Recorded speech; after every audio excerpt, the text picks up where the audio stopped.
ஆத்தூர் அரசு மருத்துவமனை முன்பு நடைபெற்ற திடீர் சாலை மறியல் போராட்டத்தால் அரசு மருத்துவமனை சாலையில் 2 மணி நேரத்திற்கும் மேலாக கடுமையான போக்குவரத்து பாதிப்பு ஏற்பட்டது. சேலம் மாவட்டம் ஆத்தூர் அருகே உள்ள வால்கரடு பகுதியைச் சேர்ந்தவர் ரவிக்குமார் என்பவரது 16 வயது மகன் அப்பகுதியில் உள்ள மலையடிவார பகுதியில் இயற்கை உபாதை கழிப்பதற்காக சென்றுள்ளார். அப்போது அதே பகுதியைச் சேர்ந்த சுரேஷ் என்பவர் இங்கு வரக்கூடாது என கூறி தாக்கியதாக கூறப்படுகிறது. இது தொடர்பாக இரு தரப்பினருக்கும் இடையே ஏற்பட்ட தகராறு காரணமாக ரவிக்குமார், அவரது மனைவி, 16 வயது மகன் மற்றும் சுரேஷ் ஆத்தூர் அரசு மருத்துவமனையில் அனுமதிக்கப்பட்டுள்ளனர்.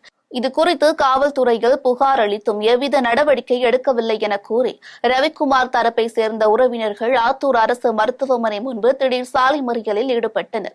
தகவல் அறிந்து வந்த ஆத்தூர் டிஎஸ்பி சதீஷ்குமார் தலைமையிலான போலீசார் சாலை மறியலில் ஈடுபட்டவர்களுடன் நடத்திய பேச்சுவார்த்தையை தொடர்ந்து அனைவரும் அங்கிருந்து கலைந்து சென்றனர். சாலை மறியல் போராட்டத்தால் அரசு மருத்துவமனை சாலையில் 2 மணி நேரத்திற்கும் மேலாக கடுமையான போக்குவரத்து பாதிப்பு ஏற்பட்டது.